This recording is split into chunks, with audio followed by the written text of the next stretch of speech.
Price Lord, hallelujah. എല്ലാ harvest TV പ്രേക്ഷകർക്കും glory fest എന്ന ഈ പ്രോഗ്രാമിലേക്ക് യേശു ക്രിസ്തുവിൻ്റെ നാമത്തിൽ എൻ്റെ സ്നേഹവന്ദനത്തെ ഞാൻ അറിയിക്കുന്നു. ഇന്നത്തെ പ്രോഗ്രാം സ്പോൺസർ ചെയ്തിരിക്കുന്ന റൂബി സിസ്റ്റർ ആൻഡ് ഫാമിലിക്ക് വേണ്ടി പ്രാർത്ഥിച്ചിട്ട് നമ്മൾ ദൈവവചനത്തിലോട്ട് നീങ്ങുകയാണ്.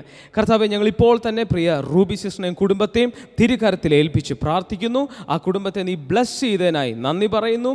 അപ്പോൾ ഹല്ലേലൂയ, അവരുടെ കുടുംബത്തെ ഞങ്ങൾ ബ്ലസ് ചെയ്യുന്നു, കുഞ്ഞുങ്ങളെ ഞങ്ങൾ ബ്ലസ് ചെയ്യുന്നു. ഹല്ലേലൂയ, അവരുടെ ഫാമിലി ഗ്ലോറിയസ് ആയി മാറട്ടെ, ഹയർ റെലംസിലോട്ട് ഷിഫ്റ്റ് ആകുവാൻ ഈ ദിവസങ്ങളിൽ ദൈവത്തിൻ്റെ ആത്മാവ് ഇടയാക്കുന്നതിനായി സ്തോത്രം. അനേകർക്ക് പ്രയോജനകരമാകുന്ന കുടുംബമായി ഇവർ തീർന്നു കഴിഞ്ഞതിനായി നന്ദി പറയുന്നു. അവർക്ക് ഹീലിംഗ് ആൻഡ് ഡെലിവറൻസ് നീ സപ്ലൈ ചെയ്ത് കഴിഞ്ഞതിനായി നന്ദി പറയുന്നു. തിരുകരത്തിൽ ഏൽപ്പിക്കുന്നു യേശുവിൻ നാമത്തിൽ തന്നെ. ആമേൻ, ആമേൻ, ആമേൻ. പ്രൈസ് ലോർഡ്, ഹല്ലേലൂയ. ഗ്ലോറി ഫെസ്റ്റ് എന്ന ഈ പ്രോഗ്രാമിലൂടെ നിരന്തരം നിങ്ങളുടെ അരികിലേക്ക് എല്ലാ ട്യൂസ്ഡേയും സാറ്റർഡേയും 2:30 കടന്നു വരുവാൻ ദൈവം ഒരുക്കുന്ന നല്ല സാവകാശത്തിനായിട്ട് നന്ദി പറയുന്നു. നമ്മൾ തുടർമാനമായി ഗ്ലോറി എന്ന ആശയം ഇങ്ങനെ പഠിച്ചുകൊണ്ടിരിക്കുകയാണ്. ഹല്ലേലൂയ, ഹല്ലേലൂയ. ദൈവത്തിൻ്റെ മഹത്വത്തെക്കുറിച്ചാണ് കൂടുതലും നമ്മുടെ ഈ പ്രോഗ്രാമിൽ ഡിസ്കസ് ചെയ്യുന്നത്. അതിൽ നമ്മുടെ ആദ്യത്തെ എപ്പിസോഡിൽ നമ്മൾ പറയുവാനായിട്ട് ഇടയായി തീർന്നു. ഹല്ലേലൂയ, 3 തലങ്ങൾ ബൈബിളിൽ ഉടനീളം നമുക്ക് കാണുവാനായിട്ട് ഇടയായിത്തീരും. ബൈബിൾ ഒന്നാണ്, ദൈവം ഒന്നാണ്. പക്ഷെങ്കിൽ മനുഷ്യനോടുള്ള ദൈവത്തിൻ്റെ ഇടപെടലുകൾ എന്ന് പറഞ്ഞാൽ വീണുപോയ മനുഷ്യനോടുള്ള ദൈവത്തിൻ്റെ ഇടപെടലുകൾ പല തലങ്ങളിലും പല കാറ്റഗറിയിലുമാണ്. അതിൻ്റെ ബേസിക് തെളിവാണ് പഴയ നിയമം, പുതിയ നിയമം എന്ന് പറഞ്ഞാൽ പഴയ നിയമം ചെറുത്, പുതിയ നിയമം എന്ന് പറഞ്ഞാൽ രണ്ടായിട്ട്. എന്തുകൊണ്ടാണ് അങ്ങനെ ദൈവത്തിന് ഡീൽ ചെയ്യേണ്ടി വന്നത് എന്ന് ചോദിച്ചാൽ, വീണുപോയ മനുഷ്യനെ ഒറ്റയടിക്ക് തിരിച്ച് ഒറിജിനൽ പദ്ധതിയിലോട്ട് കയറ്റാൻ പറ്റാത്തത് കൊണ്ട് കർത്താവിൻ്റെ ഡീലിംഗ് പതുക്കെയായിരുന്നു. എന്നാൽ കർത്താവിൻ്റെ ഹൈയസ്റ്റ് പ്ലാനിലോട്ട് നമ്മൾ കയറേണ്ടത് ഈ ദിവസങ്ങളിൽ നമ്മളെ സംബന്ധിച്ച് അത്യാവശ്യമാണ്. ആ ഹൈയസ്റ്റ് റലമാണ് ഗ്ലോറി റലം. നമ്മൾ പറയാനായിട്ടിടയായി തീർന്നു. ആദ്യത്തെ എപ്പിസോഡിൽ പറയാനായിട്ടിടയായി തീർന്നു. There is a faith realm, there is an anointing realm, and the final one is the glory realm. നമ്മൾ പറഞ്ഞു ഒരു വിശ്വാസത്തിൻ്റെ തലമുണ്ട്, ഒരു അഭിഷേകത്തിൻ്റെ തലമുണ്ട്, പിന്നീട് നമ്മൾ പറയാനായിട്ടിടയായി തീർന്നു അവസാനം ഗ്ലോറിയുടെ തലമുണ്ട്. പഴയ നിയമത്തിൽ ആദാമിൻ്റെ വീഴ്ചയ്ക്ക് ശേഷം ആമേൻ ഹല്ലേലൂയ നമുക്ക് വിശ്വാസത്തിൻ്റെ തലം കാണാൻ പറ്റും. പിന്നീട് നമുക്ക് കാണാൻ പറ്റുന്ന അഭിഷേകത്തിൻ്റെ തലമാണ്. എന്നാൽ പുതിയ നിയമത്തിൽ ഇതൊന്നും ഫൈനലായിട്ട് അവൈലബിൾ ആയിട്ടുള്ളത് അത് ഗ്ലോറി റലമാണ്. വിശ്വാസത്തിൻ്റെ തലത്തിൽ ഒരു വ്യക്തിയെ നമുക്ക് ഭക്തൻ എന്ന് വിളിക്കാൻ പറ്റും. അഭിഷേകത്തിൻ്റെ തലത്തിൽ ഒരു വ്യക്തിയെ നമുക്ക് ഭൃത്യൻ എന്ന് വിളിക്കാൻ പറ്റും. എന്നാൽ മഹത്വത്തിൻ്റെ തലത്തിൽ ആ വ്യക്തിയെ നമുക്ക് പുത്രൻ എന്ന് വിളിക്കാനായിട്ട് പറ്റും. ഈ ആശയങ്ങളാണ് ഇന്ന് നിങ്ങളുമായി ചർച്ച ചെയ്യുവാനായിട്ട് ആഗ്രഹിക്കുന്നത്. ഒന്നുകൂടെ ഞാനത് റിപ്പീറ്റ് ചെയ്യാൻ പോവുകയാണ്. ആമേൻ. ഫെയ്ത്ത് തലത്തിൽ അല്ലെങ്കിൽ ഏറ്റവും ലോവസ്റ്റ് തലത്തിൽ വിശ്വാസത്തിൻ്റെ തലത്തിൽ ഒരു വ്യക്തിയെ നമുക്ക് ഭക്തൻ എന്ന് വിളിക്കാൻ പറ്റും. അത് കഴിഞ്ഞ് വരുന്ന അനോയിൻറ്റിങ് തലത്തിൽ അഥവാ അഭിഷേകത്തിൻ്റെ തലത്തിൽ ഒരു വ്യക്തിയെ നമുക്ക് ഭൃത്യൻ എന്ന് വിളിക്കാനായിട്ട് സാധിക്കും, അഥവാ സെർവൻറ്റ്. ഹല്ലേലൂയ. എന്നാൽ ഇതിൻ്റെ മൂന്നാമത്തെ തലമാണ്, ഏറ്റവും ഹയസ്റ്റ് റലമാണ് ഗ്ലോറി റലം. ആ റലത്തിൻ്റെ അകത്ത് ഒരു വ്യക്തി ഭക്തനോ ഭൃത്യനോ അല്ല, ആ വ്യക്തി പുത്രനാണ്. ഹല്ലേലൂയ. ഇന്ന് ഞാൻ ഈ വചനം സംസാരിച്ചു കൊണ്ടിരിക്കുമ്പോൾ ഹല്ലേലൂയ നിങ്ങൾ ഭക്തൻ്റെ റലത്തിൽ നിന്നും ഭൃത്യൻ്റെ റലത്തിൽ നിന്നും പുത്രൻ്റെ റലത്തിലോട്ട് കയറാനായിട്ട് പോവുകയാണ്. ഓ റാസ്ക്രാൽ ബ്രോ ഷാൻറ്റെ റേബിയ ലാസെ റഫാൻറ്റി റഫോഷി റക്കേൽറ്റിയ. ആദാമിൻ്റെ വീഴ്ചയ്ക്ക് ശേഷം പുത്രന്മാർ പഴയ നിയമത്തിൽ ഇല്ല. ആദാമിനെ ദൈവം എന്താണ് വിളിച്ചതെന്ന് ലൂക്കോസിൻ്റെ പുസ്തകത്തിൽ കൃത്യമായിട്ട് എഴുതിയിട്ടുണ്ട്. നമുക്കൊന്ന് വായിക്കാം. ലൂക്കോസ് അതിൻ്റെ 4-ാം അധ്യായം അതിൻ്റെ 37-ാമത്തെ വാക്യത്തിൽ ഇങ്ങനെ എഴുതിയിരിക്കുന്നു: മെതുശലഹ് ഈനോക്കിൻ്റെ പുത്രൻ, അത് യാരദിൻ്റെ പുത്രൻ, മഹലേലിൻ്റെ പുത്രൻ, അത് കേനാൻ, ഈനോഷ്, ഷേത്ത്. അവസാനം ആദാമിലോട്ട് വന്നിട്ട് പറയുകയാണ് ആദാം ദൈവത്തിൻ്റെ പുത്രൻ. ഹല്ലേലൂയ. ആരാണ് ആദാം? ആദാം ദൈവത്തിൻ്റെ പുത്രൻ. ഹല്ലേലൂയ. റാസ്കല്ല ബ്രഹോ ഷറ്റേർ മഹസിയ. അവിടെ എഴുതിയിരിക്കുകയാണ് ആദാം ദൈവത്തിൻ്റെ പുത്രൻ. ഹല്ലേലൂയ. ആദാം ദൈവത്തിൻ്റെ പുത്രൻ. ഹല്ലേലൂയ. എന്ന് പറഞ്ഞാൽ ആദിമ മനുഷ്യനായ ആദാം ദൈവത്തിൻ്റെ പുത്രനായിരുന്നു. ശബ്ദമുയർത്തി ഹല്ലേലൂയ പറഞ്ഞാട്ടെ. ഹല്ലേലൂയ. മറ്റുള്ള എല്ലാവരെ കുറിച്ച് എഴുതിയിരിക്കുകയാണ്. മെതുശലഹ് ഇന്നാരുടെ പുത്രൻ, യാരദ് ഇന്നാരുടെ പുത്രൻ, മഹലേൽ ഇന്നാരുടെ പുത്രൻ, ഇന്നാരുടെ പുത്രൻ, എല്ലാം എല്ലാം എല്ലാം എല്ലാം മനുഷ്യരുടെ പുത്രന്മാരായിരിക്കുമ്പോൾ ആദാമിനെ കുറിച്ച് എഴുതിയിരിക്കുകയാണ് അവൻ ദൈവത്തിൻ്റെ പുത്രൻ. ഹല്ലേലൂയ. ഈ പദം പിന്നീട് വീഴ്ചയ്ക്ക് ശേഷം പഴയ നിയമത്തിൽ ഒരു വ്യക്തിയെക്കുറിച്ച് പോലും രേഖപ്പെടുത്തിയിട്ടില്ല. പഴയ നിയമത്തിൽ ആദാം 3-ാം അധ്യായത്തിൽ, ഉൽപ്പത്തി 3-ാം അധ്യായത്തിൽ വീണതിന് ശേഷം ഈ ഒരു പദപ്രയോഗം, അവൻ ദൈവത്തിൻ്റെ പുത്രൻ എന്നുള്ളൊരു പദപ്രയോഗം, അല്ലെങ്കിൽ ഇന്നാര് ദൈവത്തിൻ്റെ പുത്രൻ എന്നൊരു പദപ്രയോഗം നമുക്ക് പഴയ നിയമത്തിൽ എവിടെയും കാണാനായിട്ട് സാധിക്കത്തില്ല. എന്നാൽ പുതിയ നിയമത്തിലോട്ട് വരുമ്പോൾ ഹല്ലേലൂയ, ഹല്ലേലൂയ, പുതിയ നിയമത്തിലോട്ട് വരുമ്പോൾ ഹല്ലേലൂയ, മത്തായിയുടെ പുസ്തകം ഹല്ലേലൂയ നമുക്ക് എല്ലാവർക്കും അറിയാവുന്ന അധ്യായമാണ്. അതിൻ്റെ 3-ാം അധ്യായം, അതിൻ്റെ 16, ആമേൻ, ഹല്ലേലൂയ, 17 എന്നീ വാക്യങ്ങൾ വായിക്കുമ്പോൾ അവിടെ ദൈവം യേശുവിനെ കുറിച്ച് പറയുകയാണ്. This is my son whom I love, with him I am well pleased. ഇവൻ എൻ്റെ പ്രിയ പുത്രൻ. ഹല്ലേലൂയ. ഇവൻ എൻ്റെ പ്രിയ പുത്രൻ. ഹല്ലേലൂയ. പഴയ നിയമത്തിൽ മോശയുണ്ട്, ഏലിയാവുണ്ട്, എലീശ ഉണ്ട്, ഹല്ലേലൂയ, ശക്തന്മാരായ അഭിഷിക്തന്മാരുണ്ട്, അബ്രഹാമുണ്ട്, ഒത്തിരി പേരുണ്ട്. അവരെല്ലാം ഭൃത്യന്മാരായിരിക്കുമ്പോൾ ഹല്ലേലൂയ, ദാണ്ടെ ഇവിടെ ഒരാളെ കുറിച്ച് പറയുന്നു, ഇവൻ എൻ്റെ പ്രിയ പുത്രൻ എന്ന് പറഞ്ഞാൽ ആദാമിൽ എന്താണോ നഷ്ടമായത് അതിതാ യേശുവിൽ തിരിച്ചു വന്നിരിക്കുന്നു. ഇന്ന് ഞാൻ നിങ്ങളോടൊരു കാര്യം പറയട്ടെ. നമ്മുടെ ആത്മലോകത്തിൽ പലപ്പോഴും ഭക്തന്മാരൊത്തിരി ഉണ്ട്, ഭൃത്യന്മാരൊത്തിരി ഉണ്ട്, എന്നാൽ പുത്രന്മാരെ കാണാൻ സാധിക്കുന്നില്ല. കാര്യം എന്താണ്? നമുക്ക് ഗ്ലോറി റലത്തെ കുറിച്ച് അറിവില്ല. In the realm of glory there are no servants. In the realm of glory ഭക്തന്മാരല്ല ഉള്ളത്. In the realm of glory hallelujah പുത്രന്മാരാണുള്ളത്. എല്ലാവരും പറഞ്ഞേ, പുതിയ നിയമത്തിൽ നമ്മൾ അടിസ്ഥാനപരമായി ഭക്തനോ അടിസ്ഥാനപരമായി ഭൃത്യനോ അല്ല, പുത്രനാണ്. മോശയെ കുറിച്ച് എന്താണ് പഴയ നിയമത്തിൽ എഴുതിയിരിക്കുന്നത്? നമ്പേഴ്സ് ചാപ്റ്റർ, ആമേൻ, ഹല്ലേലൂയ, സംഖ്യാ പുസ്തകത്തിലോട്ട് നിങ്ങളുടെ ശ്രദ്ധയൊന്ന് തിരിക്കുന്നു. അതിൻ്റെ ഹല്ലേലൂയ, അതിൻ്റെ 12-ാം അധ്യായത്തിൽ അതിൻ്റെ 7-ാമത്തെ വാക്യത്തിൽ ഇങ്ങനെ എഴുതിയിരിക്കുന്നു, but this is not true of my servant Moses. ഇത് മോശ എന്ന എൻ്റെ ഭൃത്യനെ കുറിച്ച് എഴുതിയിരിക്കുന്നത് ഹല്ലേലൂയ സത്യമല്ല എന്ന് പറഞ്ഞാൽ അവിടെ മോശയെ കുറിച്ച് എഴുതിയിരിക്കുന്നു, അവൻ എൻ്റെ ഭൃത്യനാണ്. ഹല്ലേലൂയ. പഴയ നിയമത്തിൽ ഏറ്റവും കൂടുതൽ കർത്താവുമായിട്ട് അടുത്ത് നടന്നൊരു വ്യക്തിയാണ് മോശ. ആ വ്യക്തിയെക്കുറിച്ച് പോലും മകൻ എന്നൊരു പദമില്ല, മകൻ എന്നൊരു പദമില്ല, മകൻ എന്നൊരു പദമില്ല, അവിടെ സൺ എന്നൊരു പദമില്ല. He is my servant. ഹല്ലേലൂയ, ഹല്ലേലൂയ, ഹല്ലേലൂയ. അപ്പം ഞാൻ എന്താണ് പറഞ്ഞു വരുന്നത്? ആദാമിൻ്റെ വീഴ്ചയ്ക്ക് ശേഷം ഫെയ്ത്ത് തലത്തിൽ ഹല്ലേലൂയ ഭക്തന്മാരുണ്ടായിരുന്നു. ഹല്ലേലൂയ. ഞാൻ ഈ വിശ്വാസ ലോകത്തിലേക്ക് ഇറങ്ങിയപ്പോൾ ഏറ്റവും കൂടുതൽ എൻ്റെ സഭകളിൽ ഒക്കെ ഞാൻ കേട്ട പദമാണ് ഭക്തിയോടെ ജീവിക്കണം. ആ വാക്ക് തെറ്റല്ല, വാക്ക് കറക്റ്റാണ്. ഞാൻ ഏറ്റവും കൂടുതൽ കേട്ട പദം ഇതാണ്. അനേക ഭക്തന്മാർ പോരാടിയത് കൊണ്ടാണ് നമുക്കിന്ന് ഈ വിശ്വാസം കിട്ടിയത്. അനേക ഭക്തന്മാർ ജീവിച്ചിരുന്നു. ഈ ഭക്തൻ ഭക്തൻ ഭക്തൻ എന്നുള്ള പദപ്രയോഗം ആവർത്തിച്ച് കേട്ടു വളർന്നൊരു തലമുറയാണ് ഞാൻ. എന്നാൽ ഞാൻ ബൈബിൾ വായിച്ചപ്പോൾ കർത്താവ് എന്നോട് പറഞ്ഞു, ഭക്തൻ എന്നുള്ള പദപ്രയോഗം ബൈബിളിൽ കൊടുക്കാവുന്ന ഒരു വ്യക്തിക്ക് കൊടുക്കാവുന്ന ഏറ്റവും ലോവസ്റ്റ് റലമാണ്. ഞാൻ പറയുമ്പോൾ ചിലർക്ക് പിടിക്കണമെന്നില്ല, ഞാൻ പറയുമ്പോൾ ചിലർക്ക് അത് അക്സെപ്റ്റബിൾ അല്ല. കാരണം പഴയ തലമുറ വളരെ ശ്രേഷ്ഠകരമായി ഉപയോഗിച്ചിരുന്ന ഒരു പദമാണ് ഭക്തൻ. പക്ഷെ ഞാൻ ബൈബിൾ വായിച്ചപ്പോൾ, ശരിക്കും വായിച്ചപ്പോൾ എനിക്ക് മനസ്സിലായി ഭക്തൻ എന്നുള്ളത് തെറ്റായ വേർഡെന്നല്ല ഞാൻ പറയുന്നത്. പക്ഷേ ബൈബിളിനെ സംബന്ധിച്ച് ഒരു മനുഷ്യന് കൊടുക്കാവുന്ന ടൈറ്റിലുകളിൽ ഏറ്റവും ചെറിയ ടൈറ്റിലാണ് ഭക്തൻ. ഹന്ന ഭക്തയാണ്. ഹല്ലേലൂയ. അങ്ങനെ ഒത്തിരി ഭക്തന്മാരെ നമുക്ക് ബൈബിളിൽ ഉടനീളം കാണാം. അവരുടെ മേൽ ദൈവത്തിൻ്റെ അഭിഷേകം ഇല്ല, അവരുടെ മേൽ ദൈവത്തിൻ്റെ അനോയിൻറ്റിങ് പോലും വന്നിട്ടില്ല. അവർ സാധാരണ മനുഷ്യരാണ്. അവരെ കൊണ്ട് ഒറ്റ കാര്യമേ പറ്റത്തുള്ളൂ, മുട്ടുമേ നിന്ന് അലറിക്കരഞ്ഞ് ദൈവത്തോട് പ്രാർത്ഥിക്കുക. ഹന്നയെ പോലുള്ള വ്യക്തികളെ നമുക്ക് ഭക്ത അല്ലെങ്കിൽ ഭക്തൻ എന്ന് വിളിക്കാൻ പറ്റും. എന്നാൽ ഹന്നയുടെ പുത്രനായ ശമൂവേലിനെ നമുക്ക് അഭിഷിക്തൻ, അനോയിൻറ്റിങ് റലം എന്ന് വിളിക്കാൻ പറ്റും. എന്നാൽ പുതിയ നിയമത്തിൽ നിങ്ങൾ ഹന്നയും അല്ല, നിങ്ങൾ ശമൂവേലും അല്ല, നിങ്ങൾ യേശുവിനെ പോലെ.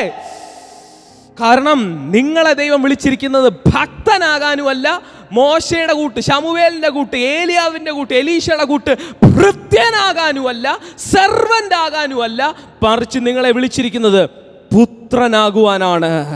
പുത്രനാകുവാനാണ്.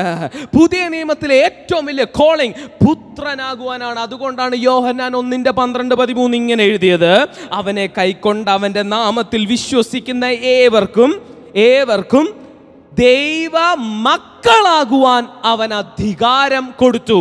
അവർ രക്തത്തിൽ നിന്നല്ല, പുരുഷന്റെ ഇഷ്ടത്താലല്ല, ഹല്ലേലൂയ, രക്തത്തിൽ നിന്നല്ല, ദൈവത്തിൽ നിന്നത്രേ ജനിച്ചത്.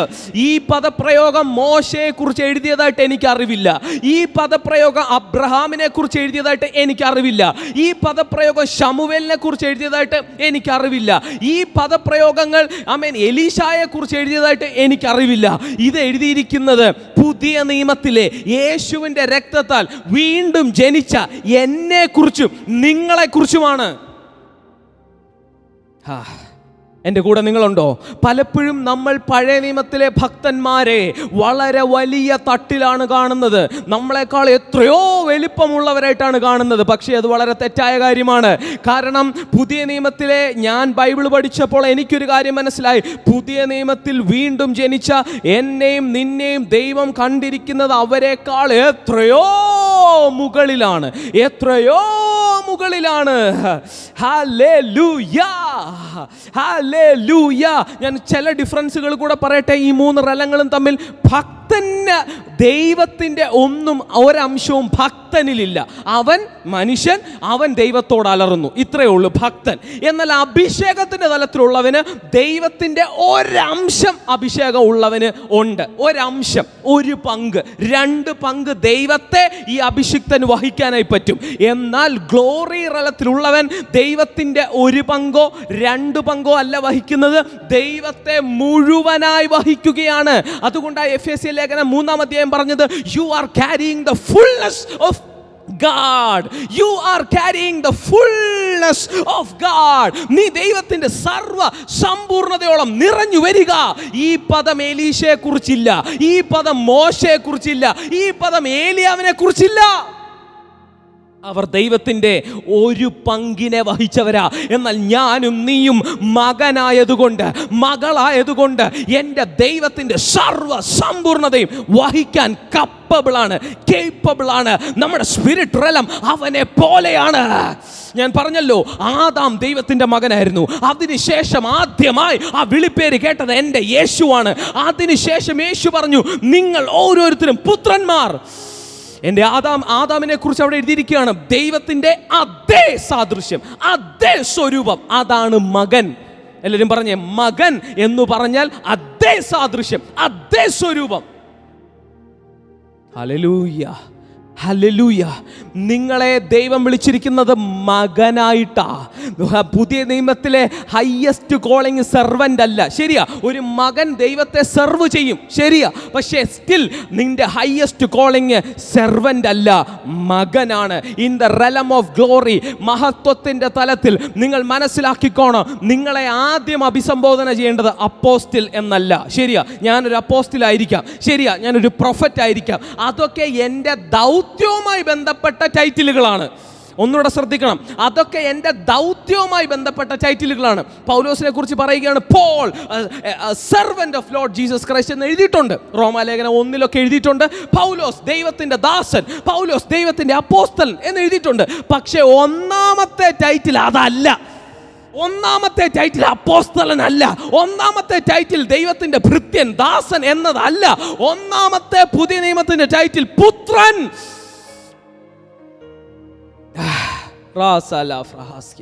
ഒന്നാമത് നിങ്ങളുടെ ഇൻട്രൊഡക്ഷൻ ഞാൻ പറയാം, ദൈവപുത്രൻ. അത് കഴിഞ്ഞിട്ട് നീ അപ്പോസ്തലനോ, നീ പ്രവാചകനോ, നീ പാസ്റ്ററോ, നീ എന്നാ ടൈറ്റിൽ വേണേലും എടുത്തോ. പക്ഷെ ഒന്നാമത്തെ ടൈറ്റിൽ ഗ്ലോറി റലത്തിൽ ഒന്നാമത്തെ ടൈറ്റിൽ പുത്രൻ. കാരണം എന്താ? പുത്രൻ carries the fullness of God. ദൈവത്തിന്റെ സർവ്വ സമ്പൂർണതയും പുത്രൻ വഹിക്കുകയാ. ഹല്ലേലൂയ. നിങ്ങൾ മനസ്സിലാക്കേണ്ട ഒരു കാര്യം, പുതിയ നിയമത്തിൽ ഞാൻ ഒത്തിരി പേരുടെ പ്രസംഗം കേട്ടപ്പോൾ എനിക്ക് മനസ്സിലായ കാര്യം, എല്ലാവരും പ്രസംഗിക്കുന്ന ഒരു കാര്യം ഇതാണ്: നിങ്ങൾ ദൈവത്തെ പോലെ ജീവിക്കണം എന്ന് പ്രസംഗിക്കാറുണ്ട്. നിങ്ങൾ യേശു സ്നേഹിച്ച പോലെ സ്നേഹിക്കണം എന്ന് പഠിപ്പിക്കാറുണ്ട്. ആമേൻ. നിങ്ങൾ യേശു ചെയ്തതുപോലെ മറ്റുള്ളവരുടെ കരുണ കാണിക്കണം എന്ന് പഠിപ്പിക്കാറുണ്ട്.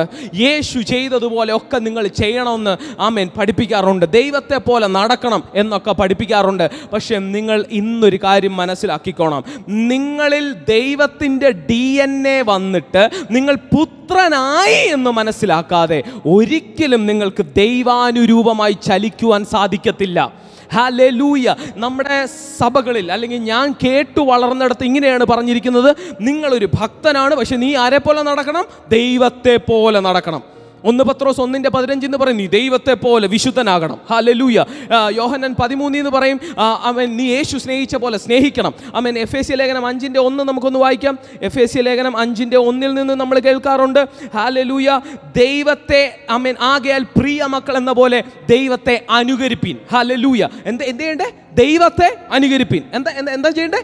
ദൈവത്തെ അനുകരിപ്പീൻ. ഇതൊക്കെ കേട്ട് നമ്മുടെ ഭക്തന്മാരിരുന്ന് പേടിച്ച് വിറയ്ക്കുക. കാരണം ഒരു ഭക്തൻ ഒരിക്കലും ദൈവത്തെ അനുകരിക്കാൻ പറ്റില്ല. ഒരു ഭൃത്യൻ ഒരിക്കലും ദൈവത്തെ അനുകരിക്കാൻ പറ്റില്ല. ദൈവത്തെ അനുകരിക്കണമെങ്കിൽ അവൻ പുത്രനാണെന്ന് ആദ്യം മനസ്സിലാക്കണം. ഹല്ലേലൂയ.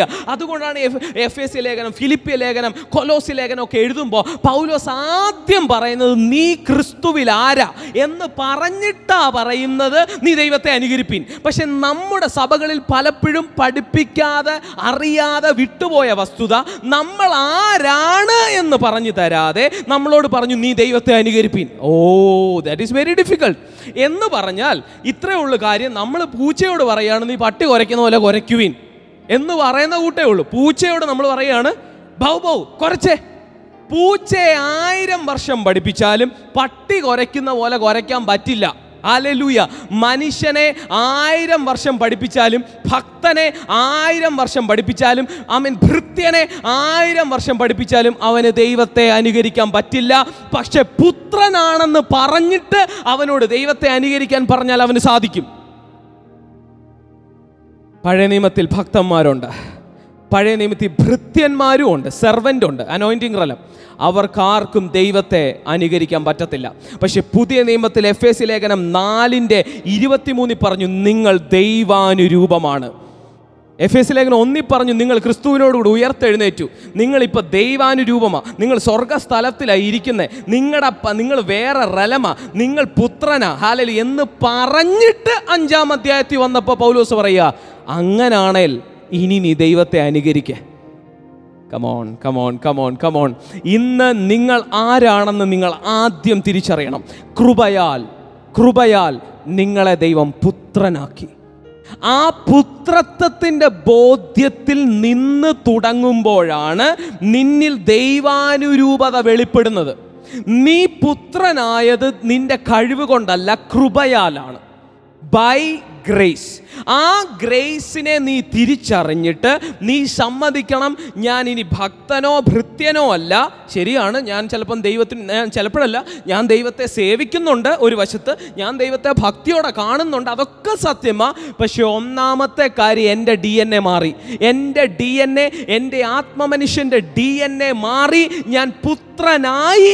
അത് ഫ്രീ ആയിട്ട് നടന്ന കാര്യമാ, അത് ദൈവത്തിന് കരുണ തോന്നി ദൈവം ചെയ്ത കാര്യമാ. അതുകൊണ്ടാണ് പറയുന്നത് അത് കൃപയാൽ നടന്നതാ. വീണ്ടും ജനനം എങ്ങനെ നടന്നതാ? കൃപയാൽ, വിശ്വാസം മൂലം. നിങ്ങൾ അതിനൊരു വിലയും കൊടുത്തിട്ടില്ല, വിശ്വസിച്ചതേ ഉള്ളൂ. വിശ്വസിച്ചപ്പോൾ നിങ്ങൾ പുത്രനായിരിക്കുന്നു. പുത്രനായ നിങ്ങൾക്ക് ഹല്ലേലൂയ ദൈവത്തെ അനുകരിക്കാൻ പറ്റും. നിങ്ങൾക്ക് ദൈവത്തിൻ്റെ സർവ്വസമ്പൂർണതയായിട്ട് നടക്കാൻ പറ്റും. ഹല്ലേലൂയ. ഒരു പൂച്ചയെ 1000 വർഷം പഠിപ്പിച്ചാലും പട്ടി കുരയ്ക്കുന്ന പോലെ കുരയ്ക്കാൻ പറ്റില്ല. എന്നാൽ ഒരു പട്ടിക്കുട്ടിയെ നമുക്ക് പഠിപ്പിക്കാം. എടാ, ആ വലിയ പട്ടി കുരയ്ക്കുന്ന പോലെ ഒന്ന് കുരച്ചേടാ എന്ന് പറഞ്ഞാൽ പട്ടിക്കുട്ടിക്ക് കുരയ്ക്കാൻ പറ്റും. ആദ്യം അവൻ്റെ എന്നാണെങ്കിലും അവനെ നമുക്ക് ട്രെയിൻ ചെയ്യാം. എടാ, ശക്തിയോടെ കുറച്ചെന്ന് പറഞ്ഞ് ഒരു 5 മാസം പ്രാക്ടീസ് കൊടുത്താൽ, ഇനി പ്രാക്ടീസും കൊടുക്കണ്ട, വളരുമ്പം വൗ എന്ന് കറക്റ്റ് കുര വരും. കാരണം അവൻ പട്ടിക്കുട്ടിയാണ്. അപ്പം ആദ്യം നമ്മുടെ ലേഖനങ്ങൾ പരിശോധിക്കുമ്പോൾ പൗലോസ് നമുക്ക് പറഞ്ഞു തരുന്നത് ക്രിസ്തുവിൽ നമ്മൾ ആരാണ്. ആ ബോധ്യത്തിൽ നിന്ന് തുടങ്ങുമ്പോഴാണ് നമ്മളിലൂടെ വിശുദ്ധി പുറത്തു വരുന്നത്, നമ്മളിലൂടെ ദൈവാനുരൂപത പുറത്തു വരുന്നത്, നമ്മളിലൂടെ ഗ്ലോറി പുറത്തു വരുന്നത്. അതുകൊണ്ട് നിങ്ങൾ ശ്രമത്തിൽ തുടങ്ങുന്നവരല്ല, കൃപയാൽ തുടങ്ങുന്നവരാണ്. നമ്മുടെ ആത്മീയ ലോകത്തിൽ വന്ന ഏറ്റവും വലിയ തകർച്ച, നമ്മൾ ഒരു ഗ്രൂപ്പിനെ കുറിച്ച് നമ്മൾ പറയാറുണ്ട്, അവർ വർക്കിൻ്റെ നിയമമാണ്. പക്ഷേ വാസ്തവത്തിൽ എല്ലാവരും വർക്കിൻ്റെ നിയമമാണ്. ഞാൻ മനസ്സിലാക്കിയപ്പോൾ എനിക്കൊരു കാര്യം മനസ്സിലായി, കൃപയിലാണ് തുടക്കമെന്ന് വാസ്തവത്തിൽ അറിയാവുന്നവർ വളരെ ചുരുക്കമാണ്. എന്താണ് കൃപയുടെ നിയമമെന്ന് ചോദിച്ചാൽ, നിൻ്റെ ആത്മമനുഷ്യനെ ദൈവം ഫ്രീ ആയിട്ട് ദൈവത്തെ പോലാക്കി. ദൈവാനുരൂപത, നഷ്ടപ്പെട്ട ദൈവാനുരൂപത, നഷ്ടപ്പെട്ട പുത്രത്വത്തെ ഫ്രീ ആയിട്ട് നിന്റെ ആത്മമനുഷ്യനിലേക്ക് ദൈവം തിരിച്ചു തന്നു. ആ ബോധ്യത്തിൽ തുടങ്ങുക. ആ തുടക്കമിട്ട് തന്നത് നീയല്ല, ദൈവത്തിൻ്റെ ദാനമാത്. അതുകൊണ്ടാണ് ഫിലിപ്പിയർ 1:6 പറഞ്ഞത്, നിന്നിൽ നല്ല പ്രവൃത്തിയെ ആരംഭിച്ചവൻ ക്രിസ്തുയേശുവിൻ്റെ നാൾ വരെ തികയ്ക്കും. ആരംഭിച്ചത് നീ അല്ല, നീ വിശ്വസിച്ചിട്ടേ ഉള്ളൂ. എന്താ നീ ഇന്ന് വിശ്വസിക്കേണ്ടത്? കൃപയാൽ ഞാൻ പുത്രനായിരിക്കുന്നു, കൃപയാൽ മഹത്വത്തിൻ്റെ തലത്തിലാണ് ഞാൻ, കൃപയാൽ ഞാൻ പുത്രത്വത്തിൽ കയറിയിരിക്കുന്നു. എൻ്റെ DNA രക്തത്തിൽ നിന്നല്ല, ജഡത്തിൻ്റെ ഇഷ്ടത്തിലല്ല, പുരുഷൻ്റെ ഇഷ്ടത്താലല്ല, ഞാൻ ദൈവത്തിൽ നിന്ന് ജനിച്ചു. ഇത്രയും ഫ്രീ ആയിട്ട് നടന്നു. ഇനി അത് നീ എന്തോ ചെയ്യണ്ടേ? വിശ്വസിച്ചാൽ മതി.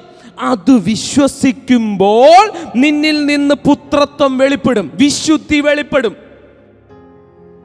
എത്ര പേരെൻ്റെ കൂടെയുണ്ട്? എത്ര പേരെൻ്റെ കൂടെയുണ്ട്? ചിലർ പറയുന്നത് കൃപ എന്ന് പറഞ്ഞാൽ എല്ലാ തോന്നിയവാസവും ചെയ്യാനുള്ള ലൈസൻസ് ആണെന്ന്. അല്ല, കൃപ എന്ന് പറഞ്ഞാൽ ദൈവം നിന്നെ ഫ്രീ ആയിട്ട് വീണ്ടും ജനിപ്പിച്ചതാണ് കൃപ. നിന്നെ പുത്രനാക്കി തന്നതാണ് കൃപ. നിൻ്റെ അകത്തോട്ട് ആ DNA തിരിച്ചു തന്നതാണ് കൃപ. നിൻ്റെ അകത്തോട്ട് ആദാമിനെ പോലെ, യേശുവിനെ പോലെ നിന്നെ ആക്കി തീർത്തതാണ് ആ കൃപ. ഹല്ലേലൂയ. എത്ര പേര് കൂടെയുണ്ട്? ഹല്ലേലൂയ. റാസുലോ ഫ്രഹാസ് ബ്രേക്ക് ലബ്രോ ഷറൈസ് ക്രസ്ബോന്റിയ. എസെക്കിയേലിന്റെ പുസ്തകം 36 അധ്യായം അതിൻ്റെ 25 വാക്യത്തിൽ ഇങ്ങനെ എഴുതിയിരിക്കുന്നു. Ezekiel 36:25. I will sprinkle clean water on you and you will be clean. I will cleanse you from all impurities. I will give you a new heart and put a new spirit in you. I will remove from your heart of stone and give you a heart of flesh. I will put my spirit in you and move you to follow my decree and be careful to keep my laws. Ezekiel 36:25. ആമേൻ. അതുപോലെ തന്നെ ഇരമ്യാവിൻ്റെ പുസ്തകത്തിൽ ഒക്കെ നമുക്ക് കാണാം. ഇതെടുത്ത് എബ്രായ ലേഖനം പിന്നെയും കോട്ട് ചെയ്തിട്ടുണ്ട്. നിന്റെ അകത്തെ ഹാർട്ടിനെ ദൈവം ശസ്ത്രക്രിയ ചെയ്ത് പുതിയതാക്കി. ആ പ്രോസസ്സിന്റെ പേരാണ് കൃപ. നിന്റെ അകത്തുള്ള ചെളിയായിട്ടുള്ള ഹൃദയം എന്ന് പറഞ്ഞ സ്പിരിറ്റ് റലത്തെ ദൈവം ശസ്ത്രക്രിയ ചെയ്ത് മാറ്റിയിട്ട് അവൻ്റെ സ്പിരിറ്റിനെ അകത്തിട്ടു. അതിൻ്റെ പേരാണ് പുത്രത്വത്തിൻ്റെ ആത്മാവ്. ആ പുത്രത്വത്തിൻ്റെ ആത്മാവിലൊന്ന് തുടങ്ങിക്കേ. നീ എന്തുകൊണ്ടാണ് തോറ്റത്? ബിക്കോസ് നീ എപ്പോഴും ശ്രമത്തിലാണ് തുടങ്ങുന്നത്. നോ, ശ്രമത്തിൽ തുടങ്ങരുത്. നിന്റെ അകത്ത് വന്ന ആത്മാനുഭവം തിരിച്ചറിഞ്ഞുകൊണ്ട് തുടങ്ങ്. നിന്റെ അകത്ത് വന്ന പുത്രത്വത്തിൻ്റെ ആത്മാവിനെ നീ തിരിച്ചറിഞ്ഞിട്ട് ഞാൻ പുത്രനാണ് എന്ന് തിരിച്ചറിയുക. അതുകൊണ്ടാണ് ഗലാത്യ ലേഖനം അതിൻ്റെ 4-ാം അധ്യായത്തിൽ ഇങ്ങനെ എഴുതിയത്. ഹല്ലേലൂയ.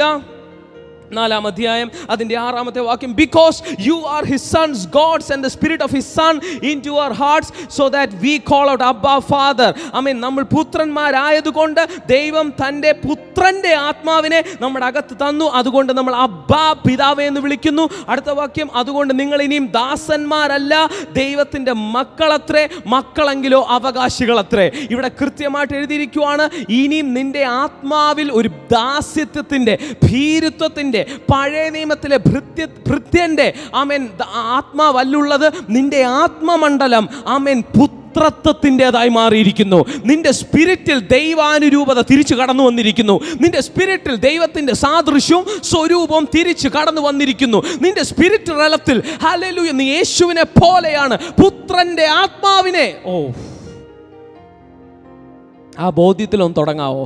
ഇന്ന് ചിലരോട് ദൈവത്തിൻ്റെ ആത്മാവ് പറയുക, നിങ്ങൾ തോറ്റതിൻ്റെ കാരണം നിങ്ങൾ തുടങ്ങിയത് പുത്രനായിട്ടല്ല.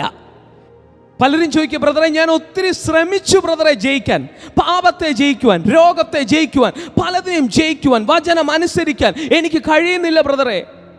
അതിൻ്റെ കാരണം വളരെ വളരെ സിമ്പിളാണ്. നിങ്ങൾ തുടങ്ങിയത് പുത്രനായിട്ടല്ല, നിങ്ങൾ തുടങ്ങിയത് ഭക്തനോ ഭൃത്യനോ ഒക്കെ ആയിട്ടാണ്. എന്നാൽ അതല്ല പുതിയ നിയമത്തിൻ്റെ തുടക്കം. പുതിയ നിയമത്തിലെ തുടക്കം അവനെ കൈക്കൊണ്ട് അവൻ്റെ നാമത്തിൽ വിശ്വസിക്കുന്ന ഏവർക്കും മക്കളാകുവാൻ അവകാശം കൊടുത്തു. അതുകൊണ്ട് ഇന്ന് ഞാൻ നിങ്ങളോട് പറയുന്നു, നിങ്ങളുടെ പാപത്തെ ജയിക്കണോ? നിങ്ങൾ ആദ്യം പറ, ഞാൻ പുത്രനാന്ന് പറ. ഒരിക്കലും ഒരു ഭക്തന് പാപത്തെ ജയിക്കാൻ ലിമിറ്റേഷൻ ഉണ്ട്, ഒരു ഭൃത്യന് പാപത്തെ ജയിക്കാൻ ലിമിറ്റേഷൻ ഉണ്ട്. എന്നാൽ പുത്രത്വം വെളിപ്പെട്ട് കഴിഞ്ഞാൽ നിങ്ങളുടെ അകത്തുനിന്ന് വെളിപ്പെടുന്നത് ദൈവാനുരൂപതയാണ്. നിങ്ങളുടെ സ്പിരിറ്റിലിരിക്കുന്നത് ദൈവാനുരൂപതയാണ്. നിങ്ങളുടെ സ്പിരിറ്റ് തലത്തിൽ ദൈവത്തെ പോലെ ഉള്ള ക്യാരക്ടറാണ് ഉള്ളത്. അത് ദൈവം അകത്ത് ഇൻസ്റ്റോൾ ചെയ്തിരിക്കുക. ഹല്ലേലൂയ. എത്ര പേര് എൻ്റെ കൂടെയുണ്ട്?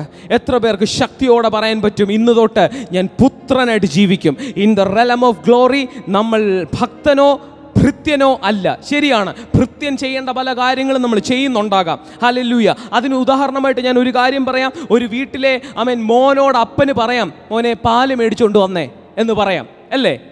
തീർച്ചയായിട്ടും പറയാം. അപ്പോൾ അവൻ പാല് മേടിച്ചുകൊണ്ട് വരും എന്ന് പറഞ്ഞ് അവൻ വേലക്കാരനല്ല. പാല് മേടിക്കാൻ സെർവൻറ്റിനെ പോലെ അവൻ പോകുന്നു. ശരിയാ, എൻ്റെ യേശുവും ദാസ്യ രൂപം എടുത്തു, പക്ഷെ അവൻ ദാസനല്ല, പുത്രനാ. പഴയ നിയമത്തിൽ ദാസനായിട്ടിരിക്കുന്നവരെല്ലാം മുഴുവൻ ദാസനാ. പക്ഷെ പുതിയ നിയമത്തിൽ നമ്മൾ ദാസ്യ രൂപം എടുക്കുന്നതാണ്, പക്ഷെ നമ്മുടെ DNA പുത്രൻ്റെയാണ്. നമ്മൾ പാല് മേടിക്കാൻ പോകാൻ പറഞ്ഞാൽ പാല് മേടിക്കാൻ പോവും, ശരിയല്ലേ? കർത്താവ് നമ്മളോട് ലെഫ്റ്റിലോട്ട് പോകാൻ പറഞ്ഞാൽ നമ്മൾ ലെഫ്റ്റിലോട്ട് പോയേ പറ്റത്തുള്ളൂ. അത് അനുസരണമാണ്, അത് ഒബീഡിയൻസാ, അത് സെർവൻറ്റ് ഹുഡാ. പക്ഷെങ്കിൽ നമ്മളിൽ വ്യാപരിക്കുന്ന DNA ഇതിൻ്റെ അല്ല. ദാസ്യത്വത്തിൻ്റെ ആത്മാവല്ല നമുക്കുള്ളത്, പുത്രത്വത്തിൻ്റെ ആത്മാവ്. ഈ ബോധ്യത്തിൽ ഗ്ലോറി റലത്തിൽ ഫംഗ്ഷൻ ചെയ്യുവാൻ ദൈവം നിങ്ങളെ സഹായിക്കട്ടെ. ഞാൻ നിങ്ങൾക്ക് വേണ്ടി പ്രാർത്ഥിക്കാം. പരിശുദ്ധാത്മാവേ, ഓരോ വ്യക്തിയും കർത്താവെ ഞങ്ങൾ ഇപ്പോൾ ഏൽപ്പിച്ച് പ്രാർത്ഥിക്കുകയാണ്. ഈ വ്യക്തികൾക്ക് ഓരോരുത്തർക്കും ഭക്തനിൽ നിന്നും ഭൃത്യനിൽ നിന്നും പുത്രനിലേക്ക് ഒരു ട്രാൻസ്ഫോർമേഷൻ ഇന്ന് ഈ സായാഹ്നത്തിൽ നീ കൊടുത്തു കഴിഞ്ഞതിനായി സ്തോത്രം. അവർ പുത്രന്മാരാണെന്നുള്ള ബോധ്യത്തിൽ ആരംഭിക്കട്ടെ, പാപത്തെ ജയിക്കട്ടെ, രോഗത്തെ ജയിക്കട്ടെ, ജയാളികളായി ജീവിക്കട്ടെ. അങ്ങനെ പറഞ്ഞ് ഞങ്ങൾ ഇവരെ ഓരോരുത്തരെയും ബ്ലസ് ചെയ്യുന്നു, തിരുക്കരത്തിൽ ഞങ്ങളെ ഏൽപ്പിക്കുന്നു, യേശുവിൻ നാമത്തിൽ തന്നെ. ആമേൻ, ആമേൻ, ആമേൻ. God bless you and see you in the next episode. Amen.